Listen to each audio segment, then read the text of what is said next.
Shalom. Ya, selamat hari Minggu saya ucapkan untuk kita semua. Kita bersyukur hari ini kita dalam keadaan sehat, dan biarlah kita akan memulai ibadah kita. Kita menyerahkan hati dan pikiran kita untuk fokus dalam ibadah kita hari ini. Dan sebelum kita mulai ibadah, saya mengajak kita semua, kita bersyukur secara pribadi untuk kebaikan Tuhan. Mazmur Daud. Tetapi setinggi langit di atas bumi, demikian besarnya kasih setianya atas orang-orang yang takut akan Dia. Sejauh timur dari barat, demikian dijauhkannya daripada kita pelanggaran kita. Seperti Bapa sayang kepada anak-anaknya, demikian Tuhan sayang kepada orang-orang yang takut akan Dia. Sebab Dia sendiri tahu apa kita. Dia ingat bahwa kita ini debu. Adapun manusia, hari-harinya seperti rumput, seperti bunga di padang, demikianlah ia berbunga. Apabila angin melintasinya, maka tidak ada lagi ia, dan tempatnya tidak mengenalnya lagi. Tetapi kasih setia Tuhan dari selama-lamanya sampai selama-lamanya atas orang-orang yang takut akan Dia, dan keadilannya bagi anak cucu, bagi orang-orang yang berpegang pada perjanjiannya dan yang ingat untuk melakukan titahnya. Mari Bapak Ibu Saudara, kita berdiri, kita bersama-sama mengucapkan pengakuan iman kita kepada Tuhan. Aku percaya kepada Allah Bapa yang Maha Kuasa, Khalik langit dan bumi, dan kepada Yesus Kristus anaknya yang tunggal Tuhan kita, yang dikandung dari Roh Kudus, lahir dari anak darah Maria, yang menderita di bawah pemerintahan Pontius Pilatus, disalibkan, mati dan dikuburkan, turun ke dalam kerajaan maut, pada hari yang ketiga bangkit pula dari antara orang mati, naik ke sorga, duduk di sebelah kanan Allah Bapa yang Maha Kuasa, dan akan datang dari sana untuk menghakimi orang yang hidup dan yang mati. Aku percaya kepada Roh Kudus, gereja yang kudus dan am, persekutuan orang kudus, pengampunan dosa, kebangkitan tubuh, dan hidup yang kekal.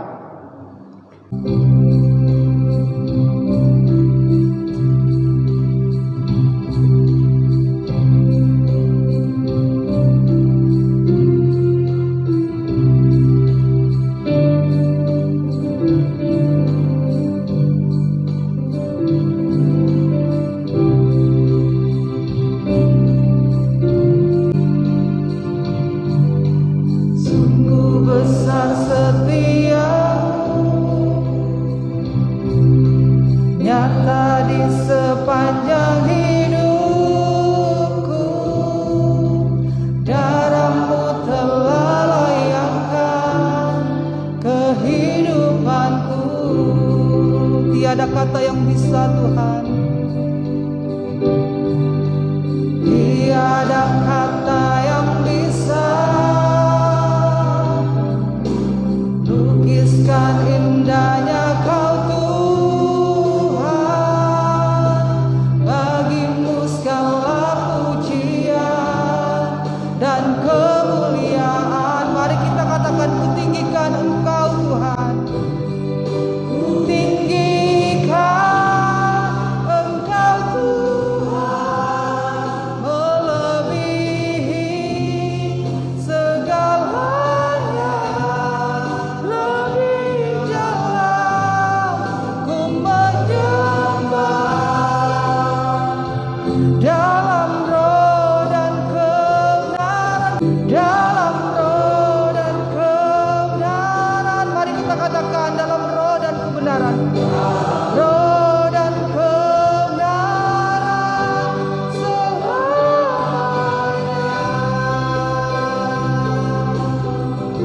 Benar ya Tuhan, hanya Engkau ya Bapa yang kami layak untuk kami tinggikan dan kami sembah ya Tuhan. Pada hari ini kami datang hadapan-Mu ya Bapa, mengucap syukur untuk kebaikan Tuhan. Biarlah kiranya Tuhan Engkau menolong kami dalam sepanjang ibadah kami. Ampuni Tuhan untuk setiap dosa dan kesalahan yang kami lakukan ya Bapa. Biarlah Tuhan dalam ibadah ini kami menyatakan penyembahan kami, puji-pujian kami. Demikian juga untuk firman Tuhan yang akan kami dengar. Tolong kami Tuhan setiap anak-anak-Mu yang melayani pada hari ini. Demikian juga untuk setiap jemaat yang hadir maupun menyaksikan Tuhan. Kami serahkan kehidupan kami, pekerjaan kami, segala usaha kami, apapun yang kami lakukan Tuhan, kami serahkan ke dalam tangan-Mu. Terpujilah Engkau ya Bapa. Inilah doa kami Tuhan. Dalam nama Yesus kami ucap syukur. Amin. Silakan duduk kembali. Kita akan membaca Alkitab kita. Pembacaan Alkitab kita terdapat dalam Filipi pasal 3 ayat 1 hingga ayat yang ke-16. Demikian firman Tuhan. Menuliskan hal ini bagi kepadamu tidaklah berat bagiku dan memberi kepastian kepadamu. Karena kitalah orang-orang bersunat yang beribadah oleh Roh Allah dan bermegah dalam Kristus Yesus dan tidak menaruh percaya pada hal-hal lahiriah. Tetapi apa yang dahulu merupakan keuntungan bagiku, sekarang kuanggap rugi karena Kristus. Dan berada dalam Dia bukan dengan kebenaranku sendiri, karena mentaati hukum Taurat, melainkan dengan kebenaran karena kepercayaan kepada Kristus, yaitu kebenaran yang Allah anugerahkan berdasarkan kepercayaan. Supaya aku akhirnya beroleh kebangkitan dari antara orang mati. Saudara-saudara, aku sendiri tidak menganggap bahwa aku telah menangkapnya, tetapi ini yang kulakukan. Aku melupakan apa yang telah di belakangku dan mengarahkan diri kepada apa yang di hadapanku. Demikian pembacaan firman Tuhan. Marilah kita menyiapkan hati dan pikiran kita untuk mendengarkan kebenaran firman Tuhan. Dan sebelum kita mendengar kebenaran firman Tuhan, saya mengajak kita semua untuk berdiri. Kita akan menyatakan penyembahan kita. Kupersembahkan hidupku.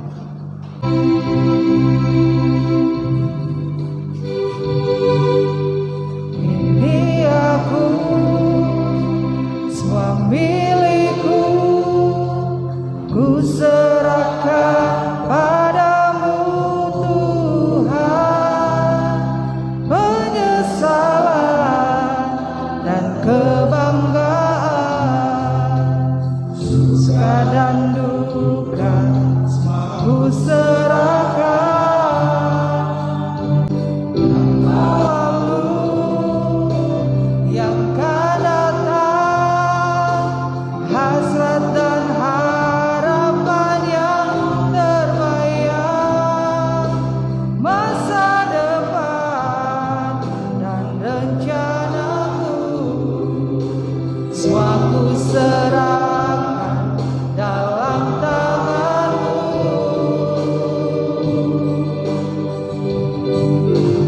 Ku persembahkan hidupku kepadamu Tuhan.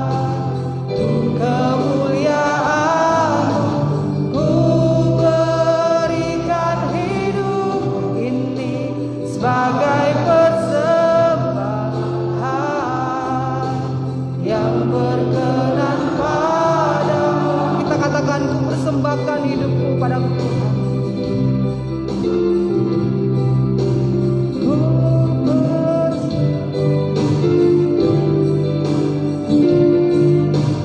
Ku persembahkan hidupku kepadamu Tuhan.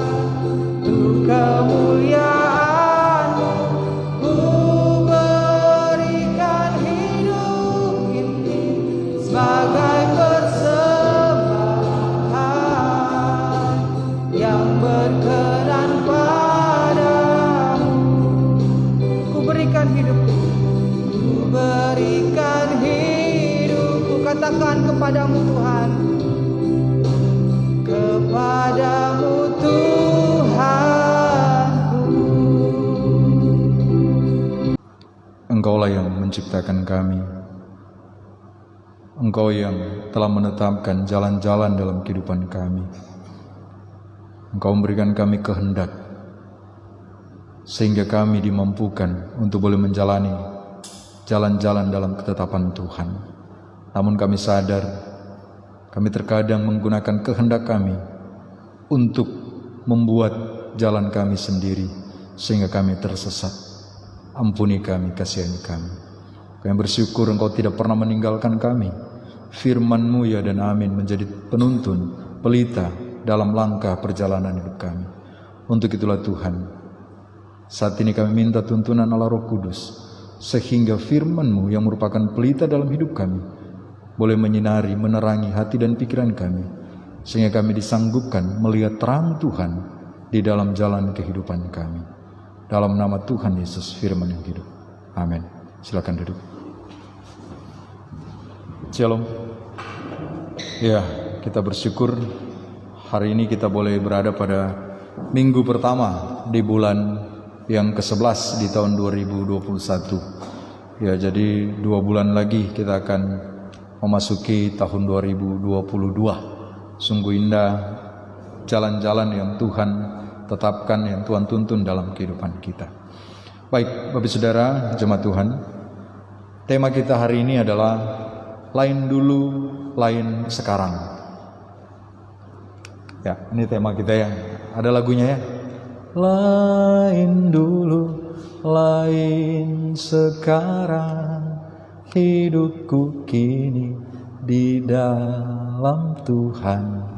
Itu lagu tempo dulu ya, lagu lama banget ya. Lain dulu, lain sekarang. Atau lagunya masih sama. Aku masih seperti yang dulu.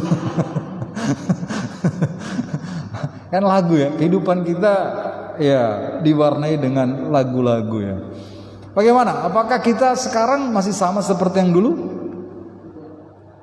Tidak. Cuman persoalannya adalah apakah perubahannya menjadi lebih baik atau menjadi tidak baik? Saya mau katakan tidak ada satupun yang persis sama dalam kehidupan kita. Minggu lalu kita ibadah di tempat ini, betul ya? Sama-sama di tempat ini. Tetapi pasti berbeda ketika kita datang juga hari ini. Jadi setiap hari, setiap saat tidak ada satupun yang sama persis. Pasti berbeda. Cuma sekali lagi pertanyaannya, apakah sekarang itu lebih baik daripada dulu atau lebih buruk daripada dulu? Saya percaya kita semua pasti pingin untuk menjadi lebih baik. Nah, berdasarkan kitab Filipi, mari kita lihat apa yang dianggap dulu oleh Paulus dan apa yang dia jalani ketika dia menuliskan kitab suci ini di masa sekarang pada masa itu. Ya, ada 2 hal yang penting di dalam perjalanan hidup kita. Yang pertama ini, Bapak Saudara, setiap kita pasti memiliki masa lalu. Ada enggak di antara kita yang enggak punya masa lalu? Pasti punya masa lalu, ya. Yang kedua, sebaik atau seburuk apapun masa lalu yang kita lewati, masih ada harapan berjuang untuk masa depan yang lebih baik, ya. Jadi kalau dulu kita anggap baik, jangan berhenti pada kebaikan masa lalu.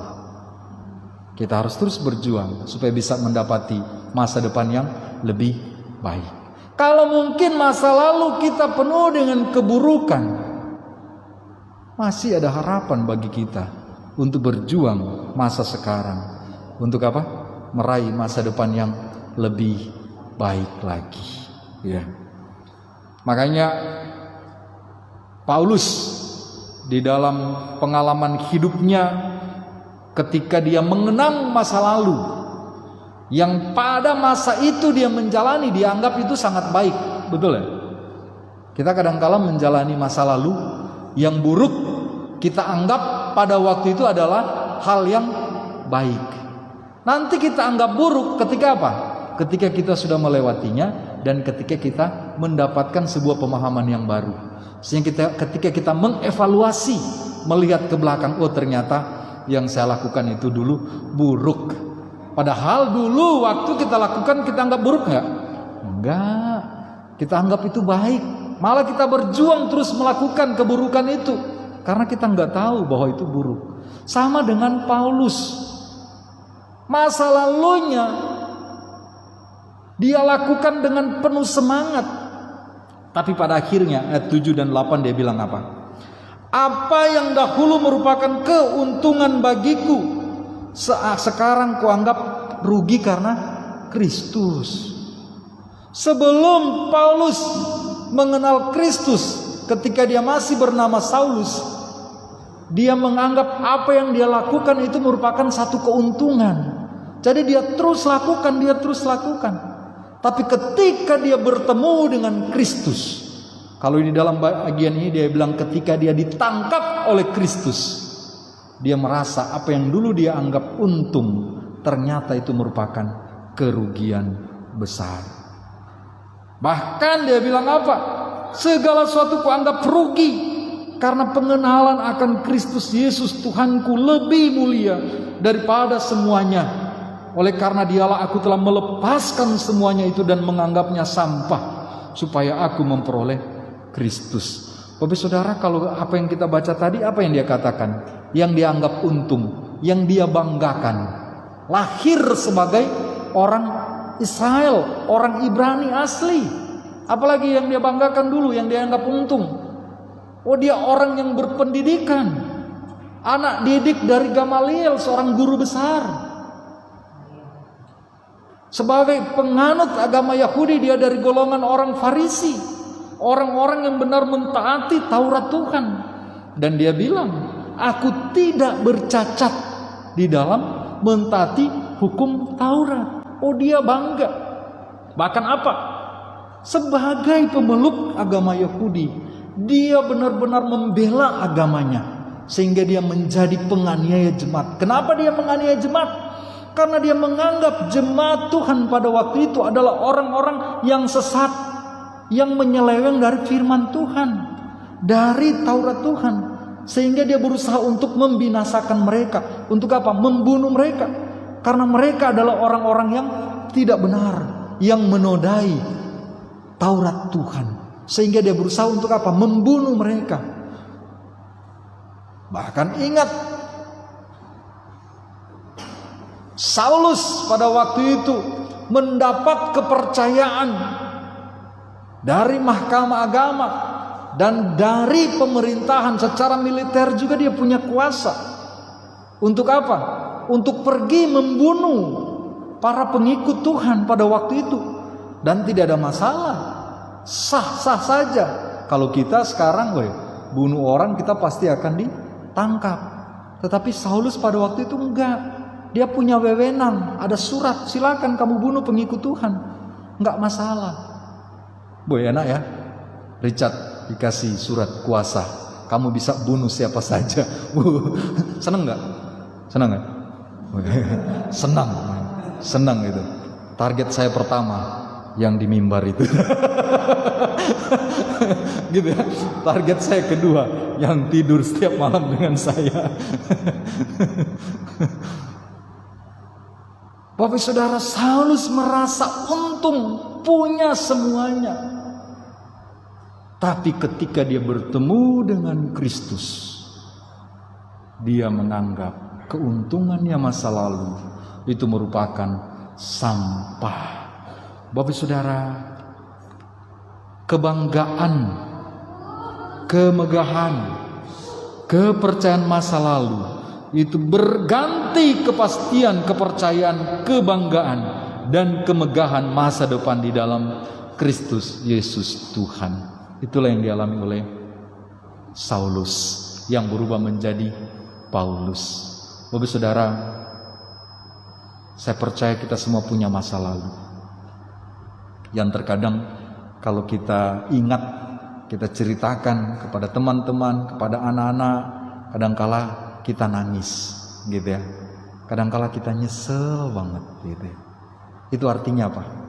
Kita telah mengalami satu perubahan yang sangat baik.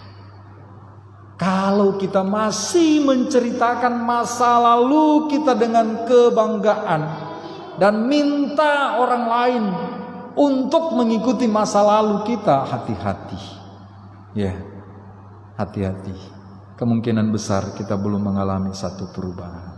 Ya, Paulus mengalami pemulihan. Bagaimana dulu yang dia banggakan, yang dia megah-megahkan, kepercayaannya masa lalu, itu kemudian berganti memiliki satu kepercayaan, kepastian, kebanggaan, kemegahan di dalam Kristus Yesus Tuhan. Ya, apa yang dilakukan Saulus itu untuk apa, saudara? Agar supaya dia boleh mendapat perkenanan di hadapan Tuhan. Karena pada masa itu dia anggap itulah kehendak Tuhan, sehingga dia tidak ragu-ragu. Tapi ternyata ketika dia bertemu dengan Tuhan Yesus, kemudian dia disadarkan, ternyata itu salah. Makanya Bapak Saudara, ayat 10 dan 11 itu sangat indah. Ayat 10 dia bilang apa? Yang ku kehendaki ialah mengenal dia dan kuasa kebangkitannya dan persekutuan dalam penderitaannya, di mana aku menjadi serupa dengan dia dalam kematiannya, supaya aku akhirnya beroleh kebangkitan dari antara orang mati. Coba lihat apa yang dialami oleh Saulus ketika dia menjadi Paulus. Dia bilang yang dia kehendaki mengenal Yesus dan mengenal kuasa kebangkitannya dan mengenal persekutuan dalam penderitaannya, di mana dia mau menjadi sama dengan Kristus di dalam kematiannya dan juga pada akhirnya beroleh kebangkitan dari antara orang mati. Bapak Saudara, ini hal yang sangat luar biasa. Kalau kita mau mengenal Kristus, kiranya kita boleh mengenal seperti Paulus. Bukan saja kita pingin mengalami kebangkitan, tapi kita juga harus melewati proses persekutuan dalam apa? Penderitaannya. Makanya Paulus bilang akhirnya dia boleh mengenal Tuhan, dan saya mendapat ini, saudara. Dulu dengan kekuatan Saulus dia berusaha agar dibenarkan di hadapan Allah dengan mentaati hukum Taurat tanpa cacat. Bahkan dia menganiaya jemaat, tapi sekarang dia beroleh kebenaran. Dia dibenarkan dengan kebenaran karena kepercayaan kepada Kristus, yaitu kebenaran yang Allah anugerahkan berdasarkan kepercayaan. Ya, Bapak Saudara, ketika kita percaya kepada Kristus sebagai Saulus, maka kita boleh berkata amin. Lain dulu, lain sekarang. Kita boleh mengalami satu perubahan, mengalami satu transformasi. Ya. Roma pasal 10 ayat 9 dia berkata apa? Sebab jika kamu mengaku dengan mulutmu bahwa Yesus adalah Tuhan dan percaya dalam hatimu bahwa Allah telah membangkitkan dia dari antara orang mati, maka kamu akan diselamatkan. Ketika kita percaya kepada Kristus, maka kita diselamatkan. Berseru kepada Kristus, mengaku dengan mulut bahwa Yesus adalah Tuhan, maka kita diselamatkan. Bapak Saudara, ini ayat berbeda dengan Matius pasal 7 ayat 22 yang kita bahas minggu lalu. Matius 7, 22, 23 minggu lalu itu apa? Bukan setiap orang yang berseru Tuhan, Tuhan akan masuk dalam kerajaan sorga, melainkan dia yang melakukan kehendak Bapa di sorga. Orang yang berseru itu tanpa percaya ada enggak? Ada. Itu konteks dalam Matius 7 ayat 22, 23. Konteks ini berbeda.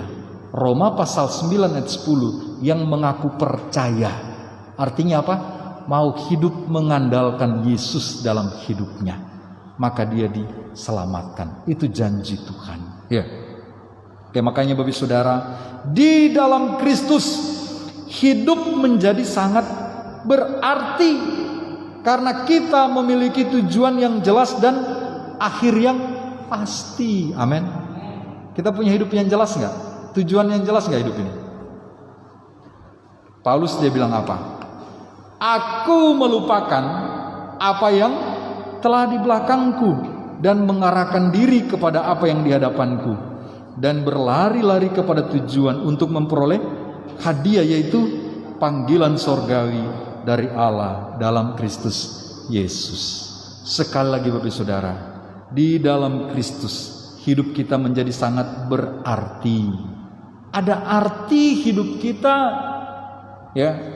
Ada tujuan akhir yang pasti yang Tuhan sediakan bagi kita. Apa itu? Panggilan sorgawi. Itu ya dan amin. Ya, saya bersyukur hari Jumat kemarin ketika kita sharing live, Koapin menyampaikan satu bagian. Kita sebagai anak-anak Bapa punya Bapa yang menyediakan segala sesuatu dalam kehidupan kita.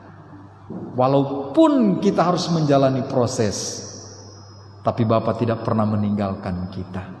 Dan ditutup oleh Ibu Aura dengan satu ayat, ya. Di dalam 1 Petrus pasal 1 mengingatkan bahwa kalaupun kita terus menderita, tidak menikmati bagian kehidupan di dunia ini yang kita inginkan, kita nggak akan pernah kecewa. Karena itu bukan tujuan akhir perjalanan iman kita. Tujuan akhir kita apa? Panggilan sorgawi dari Kristus Yesus Tuhan. Makanya Paulus, dia rela berubah, meninggalkan masa lalu, dan dia memiliki Kristus yang mengubahkan dia sehingga dia punya masa depan yang pasti. Ya, Bapak Saudara, memiliki tujuan hidup itu akan membuat kita bergairah menjalani hidup ini. Amin. Kalau kita nggak punya tujuan hidup, maka kita nggak akan punya gairah menjalani hidup ini. Apa yang kita mau capai? Nggak punya tujuan, ya jalani saja, jalani saja. Di mana sampai disitulah kita berhenti. Bapak Saudara, pernah enggak kita naik kendaraan, naik pesawat lah gitu atau apalah ya, naik mobil ke apa? Pas kita mau naik, kita nggak tahu mau kemana, ya. Pokoknya naik saja. Nanti di mana mobil ini berhenti, dia mau habis bensin ke apa, saya naik sajalah, gitu ya. Ada enggak orang seperti itu? Atau mau enggak kita diajak naik pesawat sama pilot free? Ayo, mari naik di pesawat. Mau kemana kita, Pak? Pokoknya ikut saja. Saya mau bawa Anda keliling-keliling. Terus akhirnya mau kemana? Nanti kita berhenti kalau sudah habis bahan bakar. Di situ kita kira-kira mau enggak kita ikut seperti itu, Saudara? Keliling-keliling tanpa tujuan.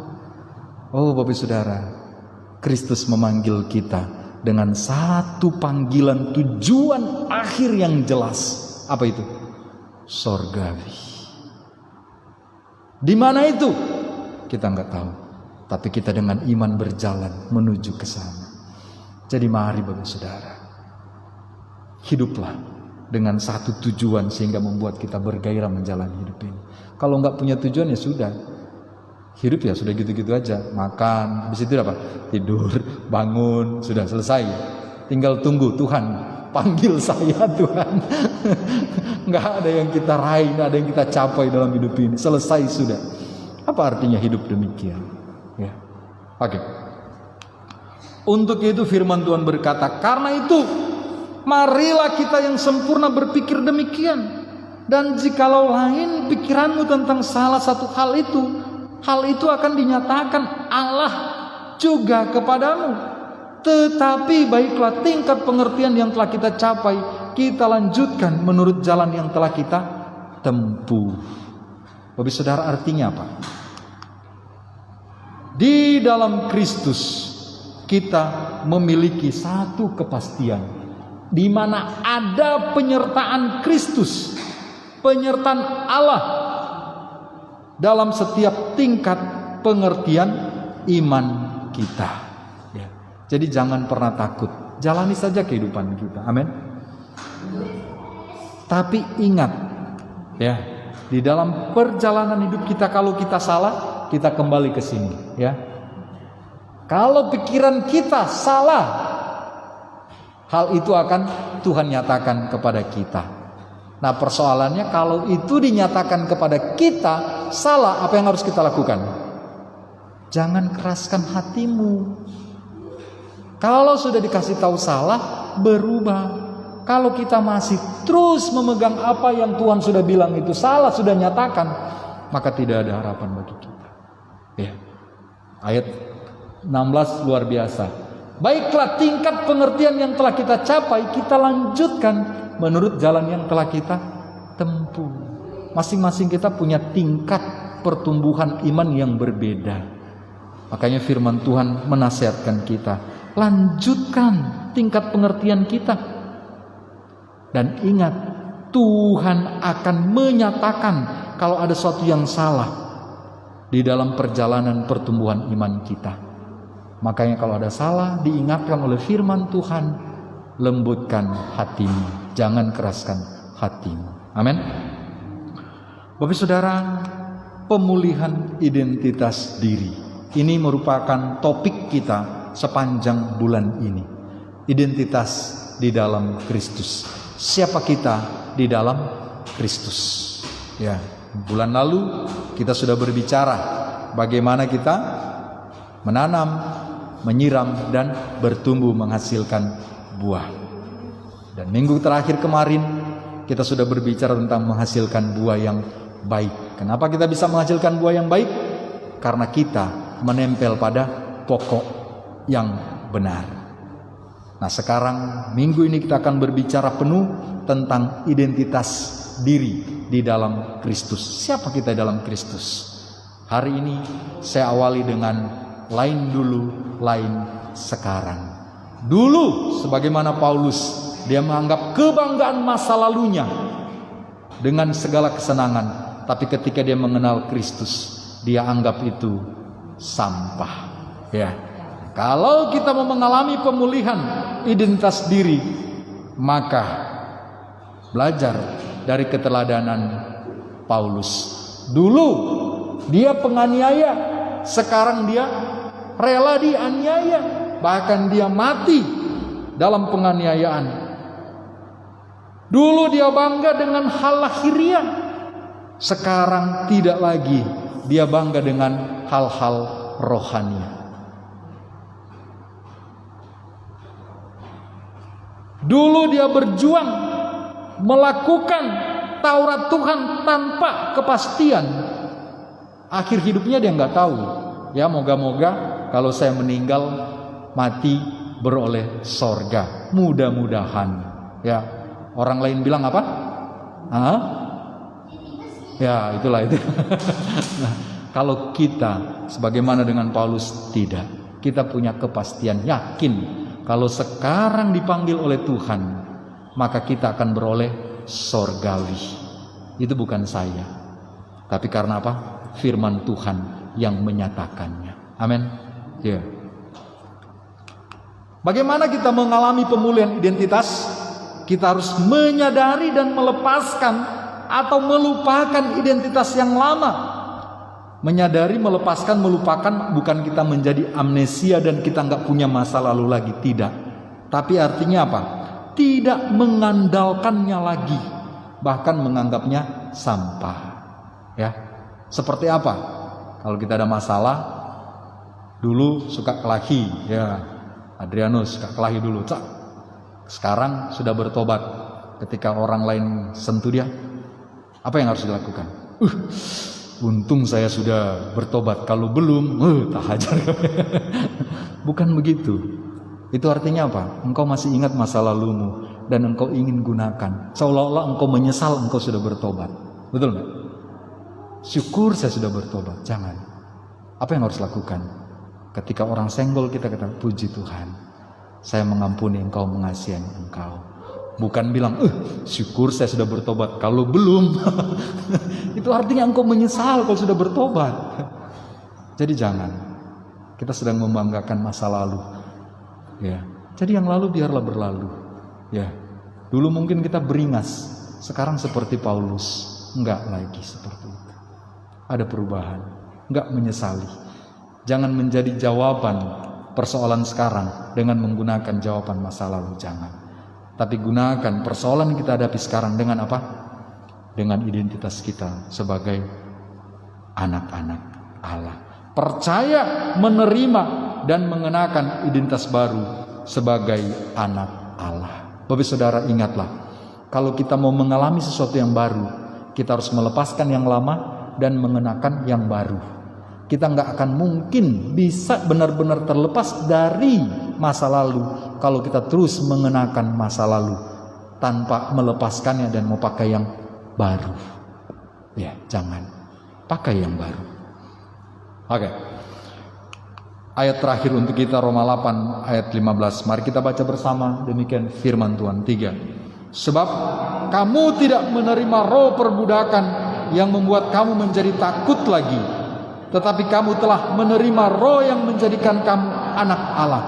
Oleh roh itu kita berseru, ya Aba, ya Bapa. Amin. Kita sekarang bukan lagi budak, tetapi kita adalah anak Tuhan. Maka kita panggil dia Bapa, ya Aba. Kita boleh panggil dia Papa, kita panggil dia Ayah, Father, apapun hal yang intim, yang akrab, dia adalah Bapa yang sangat memperhatikan kita. Amin. Minggu depan kita akan belajar bersama dalam topik anak-anak Allah. Hari ini akhir kita sudah diingatkan, kita bukan budak, kita adalah anak yang memanggil dia Bapa. Bagaimana kita menjadi Bapa, menjadi anak? Seperti apa hak kita sebagai anak? Minggu depan kita akan belajar bersama di dalam topik anak-anak Allah, di dalam seri identitas di dalam Kristus. Amin. Baik, mari hari ini kita akan mengikuti perjamuan kudus. Mari kita berdoa, mempersiapkan diri sehingga perjamuan ini boleh menjadi berkat bagi kita semua. Mari kita berdoa. Bapa, berterima kasih hari ini boleh mendengarkan firman-Mu, mengingatkan kami kembali bahwa kami punya masa lalu yang berbeda-beda, apakah itu buruk, apakah itu baik. Kami bersyukur boleh melewati dan menanggalkan semua. Kalau masih ada masa lalu kami yang terus menghantui kehidupan kami, Tuhan ampuni kami, tolong kami, kuatkan kami dengan pertolongan Allah Roh Kudus untuk melepaskan, menanggalkan masa lalu kami dan mengenakan identitas yang baru sebagai anak-anak Allah. Tuhan tolong mampukan kami. Terima kasih banyak Bapak, terima kasih. Sehingga hidup kami boleh penuh sukacita menjalani hidup dengan tujuan yang pasti di dalam Kristus. Terima kasih. Saat ini kami akan menikmati perjamuan kudus bersama. Mohon berkat Tuhan supaya melaluinya kami dikuatkan, dipulihkan, diingatkan Kristus telah rela berkorban menggantikan kami, sehingga kami beroleh keselamatan, kepastian di dalam Kristus. Terima kasih dalam nama Tuhan Yesus. Amin. Tuhan Yesus telah memberikan dua ketetapan penting. Yang pertama, apabila seorang percaya dan menerima Yesus Kristus sebagai Tuhan dan Juru Selamat, maka hendaklah dia dibaptis di dalam nama Bapa, Anak, dan Roh Kudus. Dan yang kedua, apabila orang-orang yang telah menjadi murid Yesus berkumpul, Yesus memerintahkan kita untuk makan dan minum dari perjamuan kudus sebagai peringatan akan apa yang telah dilakukan Kristus di kayu salib bagi keselamatan manusia. Nah, begitu pada hari ini, sesuai dengan perintah Tuhan Yesus, kita akan makan dan minum dari perjamuan Tuhan. Mari kita mengangkat roti. Yesus berkata, inilah tubuhku yang diserahkan bagi kamu. Perbuatlah ini menjadi peringatan akan aku. Mari kita makan.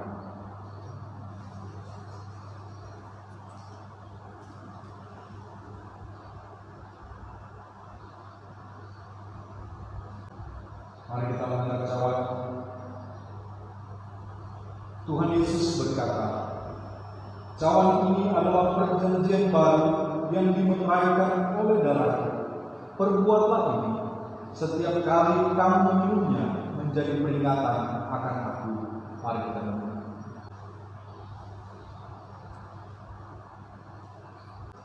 Sebab setiap kali kamu makan roti ini dan minum cawan ini, kamu memberitakan kematian Tuhan sampai Dia datang. Mari kita berdoa. Terima kasih Tuhan, kami boleh menikmati roti dan anggur yang melambangkan tubuh dan darah Kristus yang telah dicurahkan oleh kami dari salib untuk keselamatan kami. Terima kasih Tuhan. Dengan menikmati perjamuan kudus ini, kami ingatkan bahwa Kristus ada di dalam kami dan kami ada di dalam Kristus. Sehingga kemanapun kami pergi dan berada, kami adalah saksi-saksi Kristus, yang dimana boleh menjadi saksi atas kematian dan kebangkitan Kristus, sehingga ketika Dia datang, Dia boleh melihat kemuliaan boleh terjadi di seluruh dunia. Terima kasih. Bersyukur Tuhan untuk semuanya dalam nama Tuhan Yesus Kristus. Amin. Dia akan menyampaikan persembahan pujian, dipersilakan.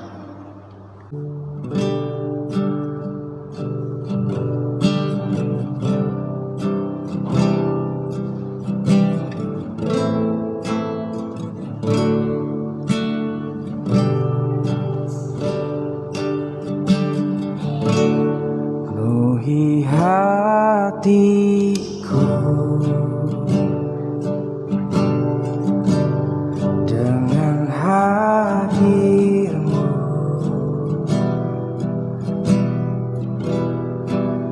ku rindu memandang wajah-Mu, oh Tuhan, di dalam kekudusan-Mu.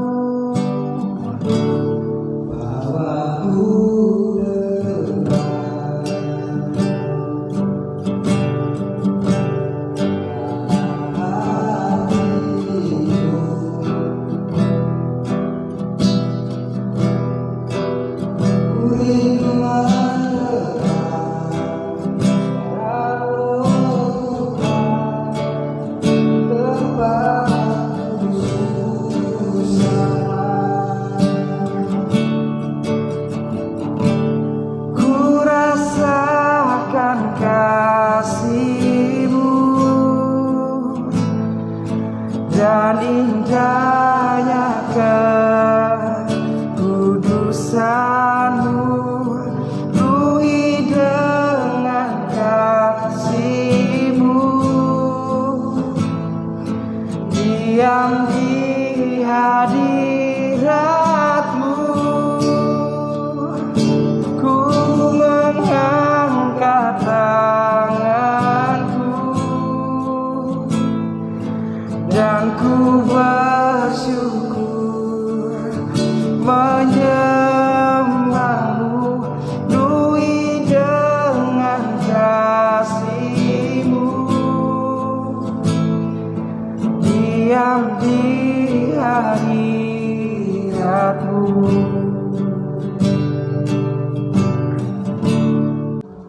Terima kasih. Puji Tuhan, terima kasih untuk kesaksiannya, pujiannya, boleh menjadi berkat bagi kita semua.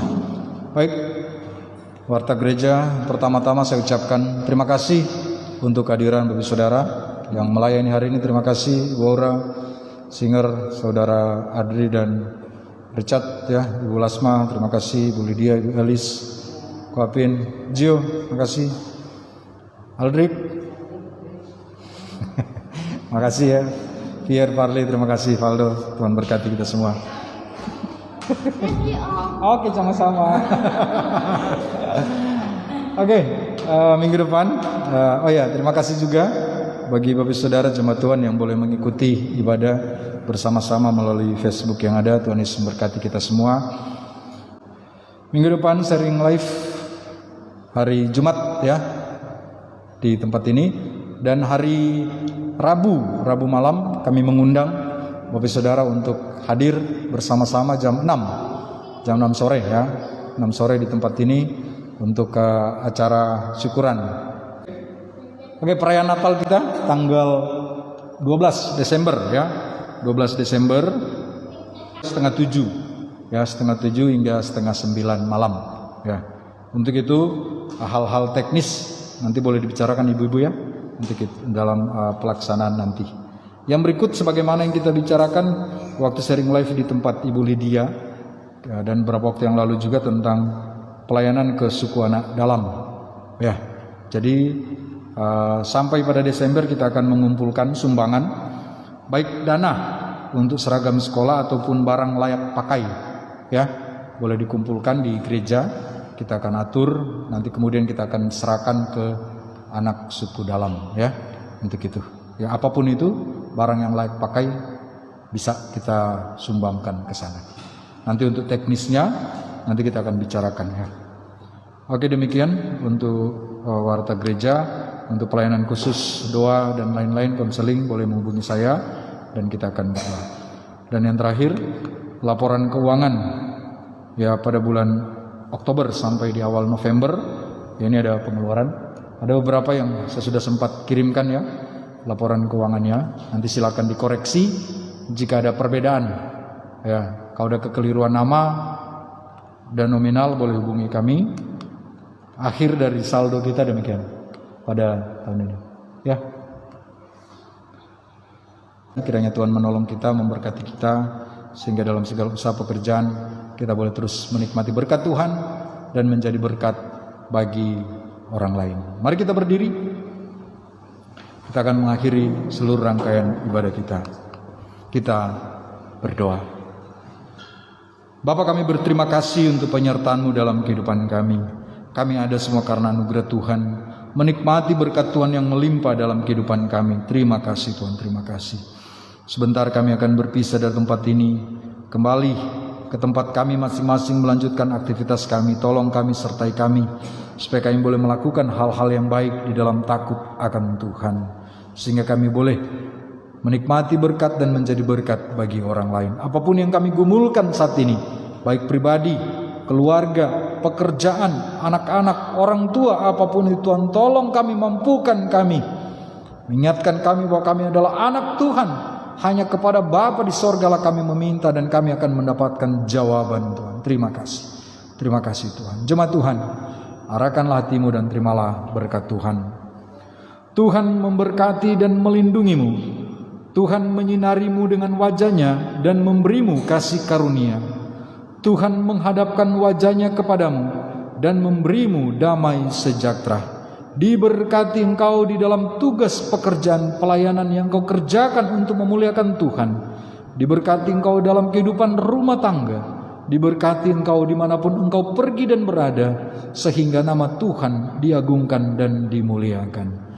Kiranya berkat dari Allah Bapa, anugerah di dalam putranya Tuhan Yesus Kristus, tuntunan penyertaan Allah Roh Kudus menyertai kita senantiasa dari saat ini sampai selama-lamanya. Amin. Surga dan bumi pujilah. Surga dan bumi pujilah, Allahmu sumber kurnia. Seluruh makhluk puji terus Sang Bapa, Anak, Roh Kudus. Amin. Silakan duduk saat teduh. Demikian untuk seluruh rangkaian ibadah kita. Selamat hari Minggu. Tuhan Yesus menyertai kita semua. Amin.